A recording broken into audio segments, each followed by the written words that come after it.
Brawling is a gameplay style that, if you ask, many a Warships player will say it's not doing so well in 2024. However, I believe that if you have the right ship, the right captain, the right situation, it can and will work. However, a large part of that is having the right ship. And that's what we're going over in today's video, my top 5 brawling ships for 2024. So without any further ado, let's go ahead and begin. Just remember to drop a like, leave a comment, subscribe to the channel if you do find yourself enjoying this video at any point in it. So off with number 5 we go. The Tier 8 Pan-American battleship, the Atlantico. Honestly, this would be a lot higher up in the list if this ship was still available. She was a dockyard ship, and we haven't really seen too many of them return in the dockyard beside the Puerto Rico, but who knows? If you pick it up in a super container and in a Santa container at the end of the year, you have yourself a very nice brawler here. The Atlantico is kind of the peak of the old style dreadnought design. She has 10 15-inch guns, and she's absolutely blistering with secondaries, including large cruiser caliber secondary guns too. So all of that with her 105mm secondaries, her improved AP that she gets in her main battery guns by themselves make this ship quite formidable. Now, she is a tier 8 ship, and she is again that old dreadnought style. She's not exactly slow by tier 8 standards, but she's far from fast. So you might be wondering, how in the world can you get this slow dreadnought to work at tier 8 when we have so many fast battleships and CVs and submarines? And well, I gotta tell you, from taking her out still in 2024, she just kind of works, fellas. I mean, the armor, it's nice, thick, chunky armor that if you know how to angle correctly, which is, just keep your ship as angled as possible to the enemy ship while you still can get a decent amount of secondaries off on them, it does work. And those cruiser caliber secondaries, those 254mm guns, my god, you'll see them chunk like cruisers and such for like 3k a salvo. It's kinda nuts. So the damage really starts to stack quite quickly with the Atlantico here. And it's just such a fun ship to play at tier 8 in some cases. Obviously, if you constantly gain double up tier, and you're like one of 2 tier 8 ships at tier 10, yeah, that does suck. But in every other case, she's worked quite fine for me. And even when I've been double up tiers, she surprisingly works well, which was probably the biggest surprise to me when the ship came out. And I thought too, there's no way the ship's going to be anywhere near decent when she's getting up tier to tier 10. But yeah, she is. Now again, are you going to be leading the leaderboards in every single match when you play the ship? No, absolutely not. But when you find yourself in those brawling situations, when you use island cover to sneak up on ships, or you're kiting them into your secondary guns, it is an absolute beast at that. And again, if she was still available, she'd be much slower on this list, but she's not. You can, I believe, pick her up in a super container or in Santa containers at the end of the year if you're very lucky. But other than that, unfortunately, she's not available anymore. So we won't waste any more time on her. Going down to number 4, we have a tier 8 premium American battleship known as the Massachusetts. Now, the Massachusetts, while not at this very moment available in the shop, she does come around for sale during the Black Friday event. The way the Black Friday event works is you can get all these ships that are alternative versions of their selves, I guess you could say. They're the black versions. They come with a neat black camo. They have a B behind their name, but besides that, they are the exact same ship. So you can pick up the Massachusetts as the Massachusetts Black or the Massachusetts B during the Black Friday event, and she is worth every single dime in my humble opinion. So what you got yourselves here is a South Dakota class battleship, the Alabama, but she's tuned for secondary engagements and brawling, being that her secondary guns have a much longer range than her sister, and they reload much faster. So you have those wonderful American 127mm 5-inch secondary guns going off. And the American secondaries, they don't have the pinning power of the German secondaries, but they do reload quite quickly. So what you'll find is that with the American secondary guns, most of your damage is coming from the fires that they set on cruisers and battleships. With the amount of secondaries you have, 20 guns, and the reload time and their accuracy, they will be setting fires without any type of problem if you don't toss IFHE on them like you might be tempted to do.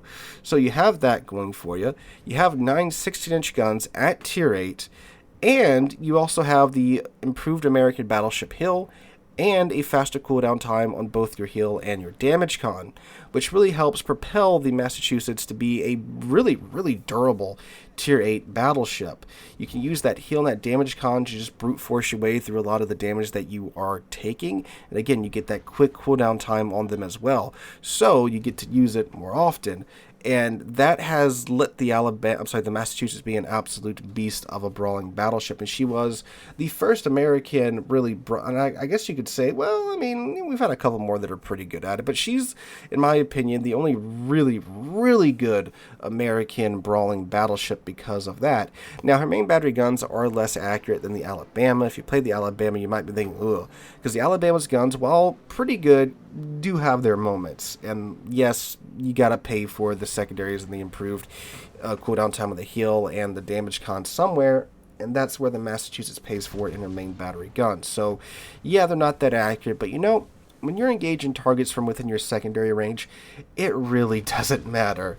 The Massachusetts is also one of the few Tier 8 premium ships, or really Tier 8 battleships, in the game that doesn't really care if it's been double up tier to Tier 10. Again, with that brute force heal and the cooldown time on the damage con, you can still be a pretty solid battleship in Tier 10 games, and even, yes, if you do get into those brawling situations, because of, again, how tough the ship is. Like the South Dakota class hull in the game, the Alabama is already pretty dang tough, but again, when you get that heal and that cooldown time on your damage con, you can, again, just brute force your way through a lot of the damage that you will be taking. And again, you can just play her as a normal battleship in Tier 10 games, and she'll do fine. You'll perform pretty well, make a bit of profit, and then be able to move on to the next game where hopefully you're like mid or top tier, where you can just have a blast. If you're top tier in the Massachusetts, the world is absolutely your oyster. You don't really care about much at all when you're, top tier in a Tier 8 game. You can just almost do whatever you want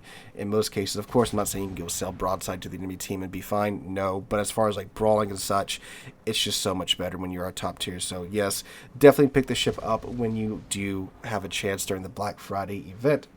All right, going on our way down now to number 3, we have the Tier 8 premium German battleship, the Tirpitz. Tirpitz. Man, when Tier 8 is ranked or brawls, when it's that choice for those two modes, you're going to see a ton of the Tirpitz and the Massachusetts, because these ships rock in that game mode. Even in Tier 8 random battles as well, they are still quite good. But when you do have those close quarters competitive modes, those two ships really do a number in those modes. I meant to mention that with Massachusetts, but I just forgot until now. So yeah, but the Tirpitz, if you don't want to play the Massachusetts, or you don't want to wait for the Massachusetts to come out during the Black Friday event, Tirpitz is another really solid choice.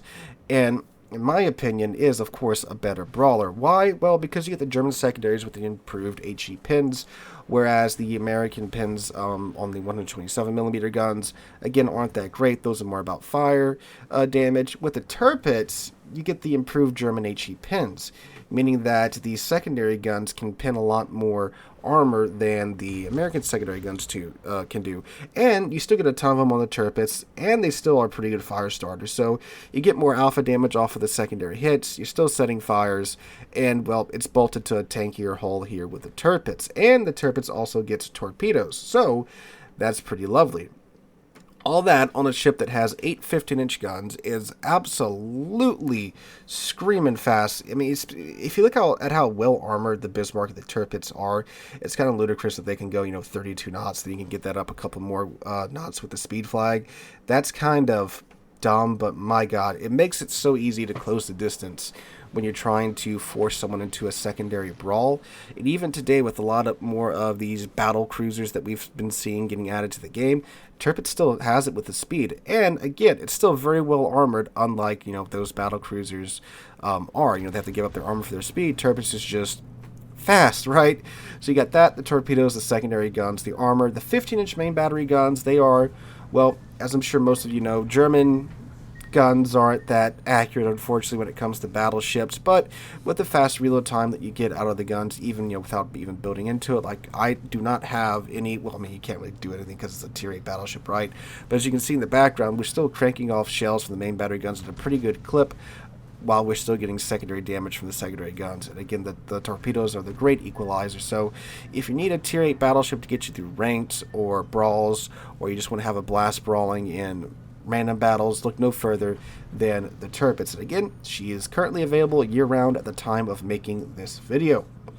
Alright, going on our way down now to number 2, we have the tier 10 Italian cruiser, the Napoli. You know, how do you have a ship list that's centered around Brawling or whatever and not mention the Napoli, right? So the Napoli, tier 9 Italian cruiser.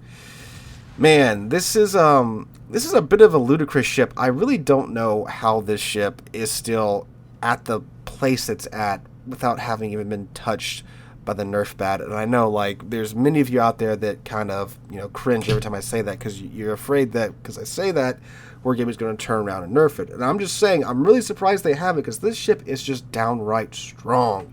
She is one of the best armored cruisers in the game. She's ridiculously tanky. She's so nimble too that you can use that maneuverability along with her excellent armor to quickly angle your hull against, you know, larger caliber guns where you can bounce 457mm shells like it's nothing. And all in the meantime, you still have these amazing sap secondaries.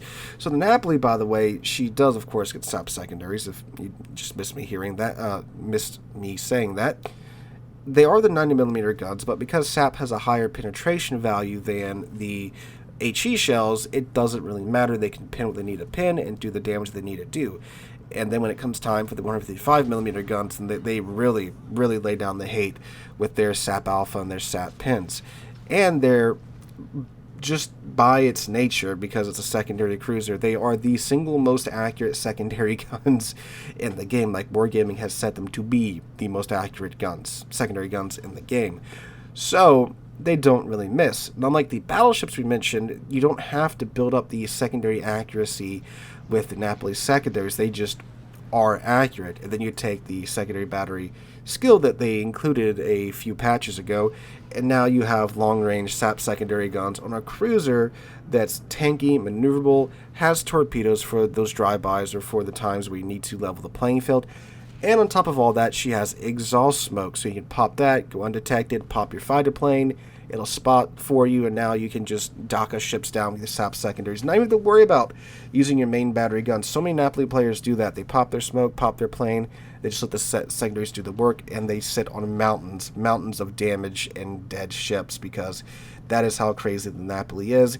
Anything competitive, this ship is in it. Clan battles, ranked, whatever, there's tons of Napolis everywhere. And the best part, she's a coal ship. She's 100% free. So if you just get your 3 little coal containers every day, do some events and stuff, get what coal you can by playing, you'll have one in no time.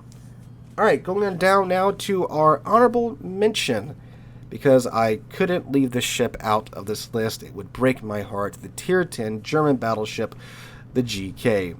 GK is my baby. I unlocked this ship so long ago. She is my second most played ship in the game, and she's a ton of fun, but of course the years haven't been overly kind to her.